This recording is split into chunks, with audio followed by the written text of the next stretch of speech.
नाव डूबले बा कि आज तक ले सुख नहीं पवल सकाया मैया दया करना। आज तक ले सुख नहीं पवल सकाया मैया दया करना। ओ मैया दया करना, ओ मैया दया करना। होते तो ममता के छाया मैया दया करना।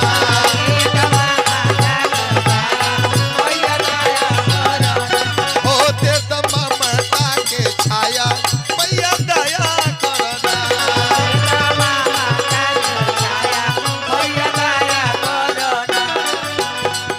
आज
अरे दुनिया में नहीं खे केहू दुख सुने वाला के बा माई के अलावा दूसर केहू नहीं खे।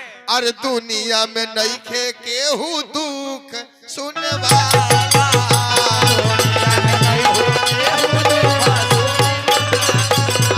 दुनिया में केहू नहीं खे दुख सुने वाला।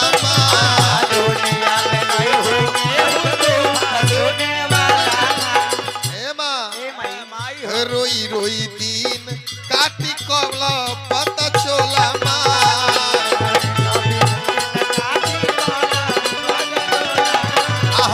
रोई रोई दिन काटी कला पता चोला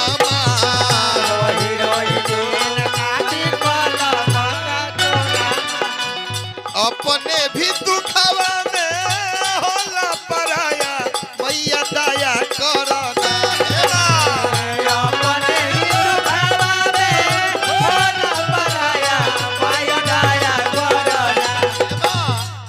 अपने भी दुखवा में होला पराया मैया दया करना। अपने भी दुखवा में होला पराया मैया दया करना। होते तो ममता के छाया मैया दया करना।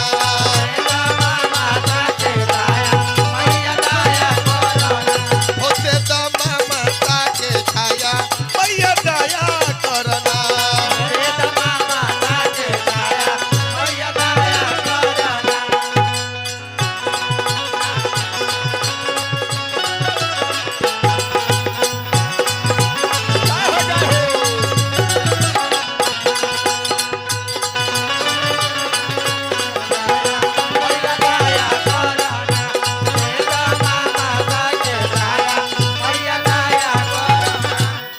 कहता भक्त कि ए मैया तोहरे से सृष्टि चलल बा। जितना सृष्टि बा तोहरे से चल रहल बा। तू ही जग के कल्याणी हो, तू ही अंबिका भवानी हो, तू ही महामाया हो। कहीं धूप कहीं छाया तू ही हो। ए माई तू ही तो हो मैया जग कल्याणी हो। अरे तू ही तो हो माई जग कल्याणी हो।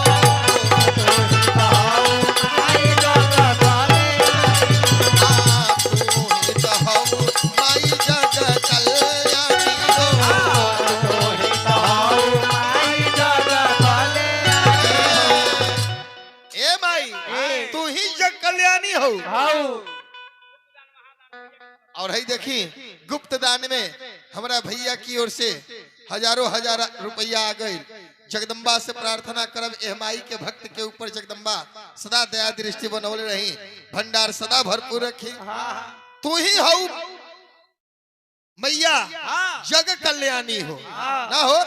अरे कर कल्याण तनी दूर के भवानी हो, कर कल्याण तनी दूर के भवानी हो, कर कल्याण माई दूर के भवानी हो, कर कल्याण तनी दूर के भवानी हो।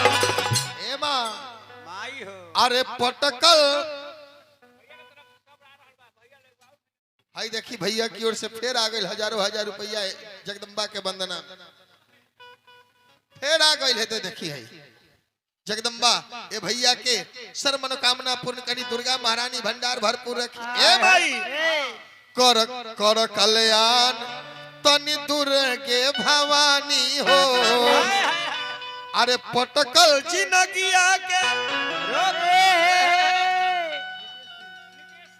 परम आदरणीय बाबू नितेश सिंह जी, नितेश सिंह जी ए भैया की ओर से भी हजारों हजार रुपया आ गई ये जगदम्बा के वंदना में। हम दुर्गा मैया से प्रार्थना करब कि भैया के परिवार रूपी फुलवारी के अखंड बनाई और भंडार सदा भरपूर रखी। कभी कहा था कर कल्याण तनि दूर के भवानी हो,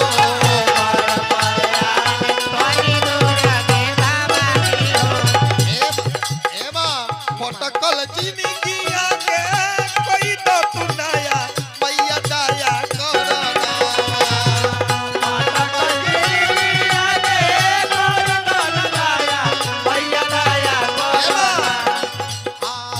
पटकल माँ पटकल जिनगिया के कोई तो तू नया मैया दया करना, पटकल जिनगिया के कोई मैया दया करना। हाय हाय हाय हाय। और है देखी भैया की ओर से फिर आ गई हजारों हजार रुपया। दुर्गा मैया प्रार्थना कि दुर्गा मैया भंडार खजाना भरपूर रखी। पड़कल जवानिया के कोई तो नया मैया दया करना, पटकल जिनगिया के कोई मैया दया करना। हो मैया दया करना, हो मैया। मैया दया करना। और है देखी भैया की ओर से फिर आ गई हजारों हजार रुपया। जगदम्बा सदा भंडार भरपूर रखी। हाँ जी। हो मैया दया करना,